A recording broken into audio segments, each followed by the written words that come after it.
in my studio today getting some small pieces ready, a series of smalls ready for my studio for an opening that we may be having. But I wanted to just show you what my process is and how I'm getting started. I'm doing 4-inch, 6-inch,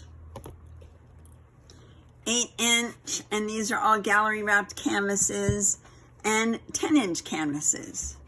And I'm starting them all with my Citrus Solve, an undercoating of my Citrus Solve papers.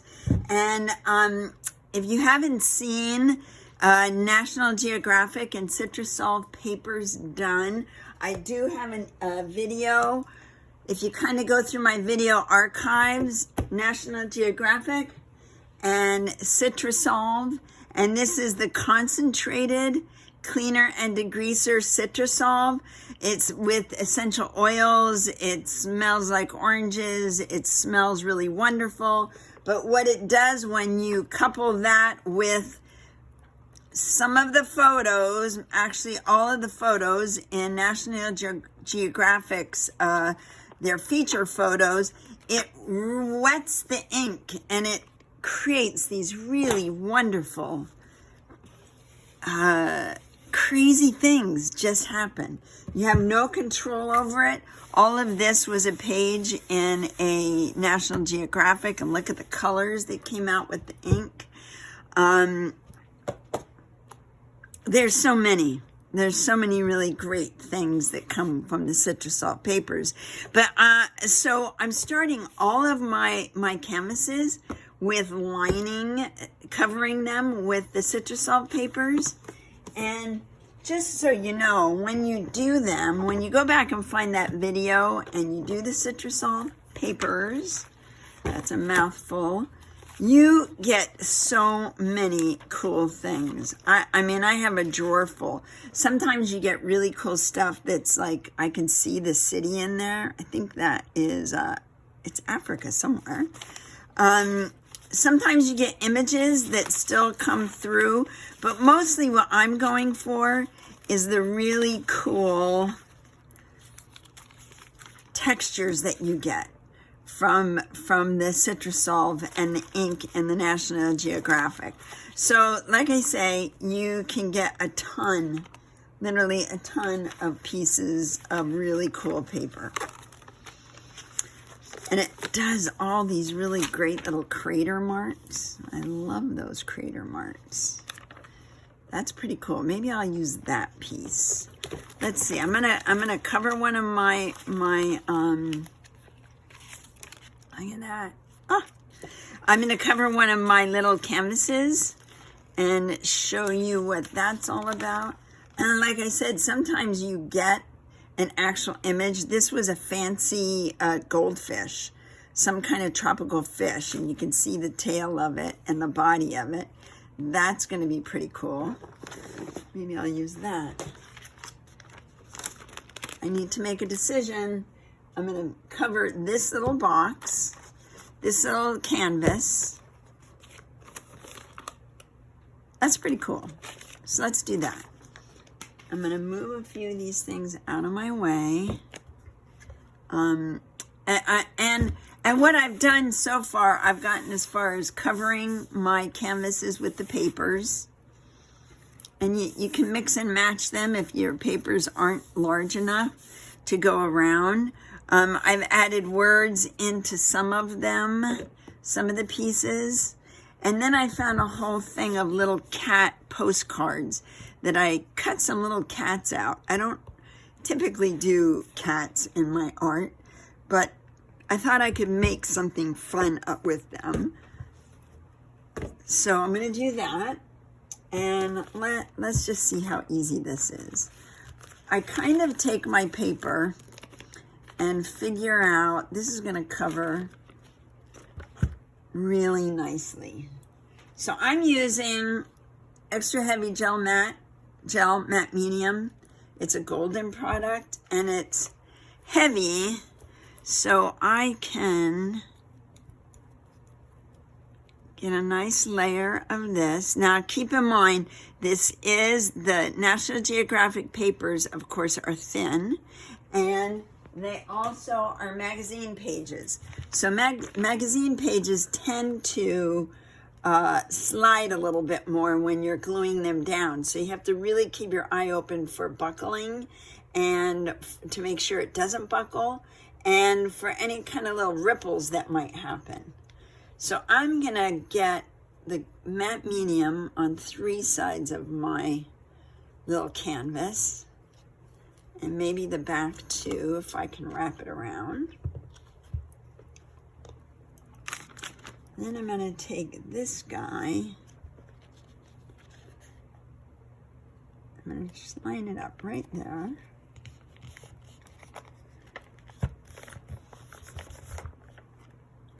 And these little canvases aren't always the best because they're not stretched as well as I'd like them to be.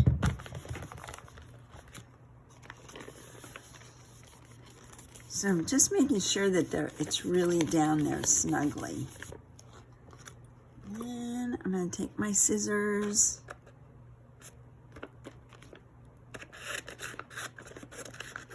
It's like wrapping a gift. Almost just like wrapping a gift. Starting to bubble a little bit, so this paper is strong enough that you can pull it up.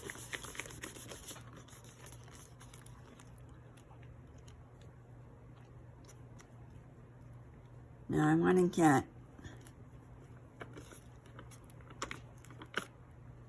the matte medium there, and I want to get it on the inside of this piece because it's going to fold over. So I can fold that and this all in one shot and use my brush to really snugly get it down. Now I like to pull my paper. Wait, first let me make sure I've got enough medium happening in here. I like to kind of manipulate my paper so it comes down and creates a corner instead of a fold. There's already a fold there from the canvas where the canvas is actually folded. But I just want to get it to lay down and do a nice little corner. Again, I go over my edges to really smooth it out. Now I am getting some little ripples in this, and I've already done my corners, so most of those I can work out. But if I can't get them worked out, I will either go back when it's all dry and sand it and see what kind of cool effects I can get from sanding those little ripples out. Or I can go back, if it's a really big bubble, which I usually don't have, I can go back and slice it open with the X-Acto knife and take a small brush and kind of work some medium inside underneath to get it to stick down.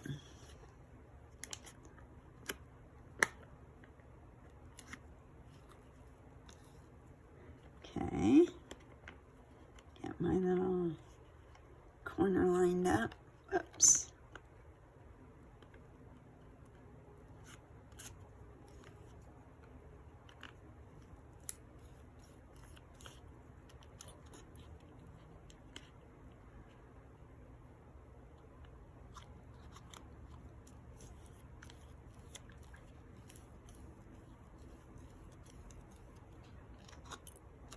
And these are really fun when you get them done because it's such a great start for painting. You'll find so many cool little things happening in here that are a great starting point to find your way into a painting.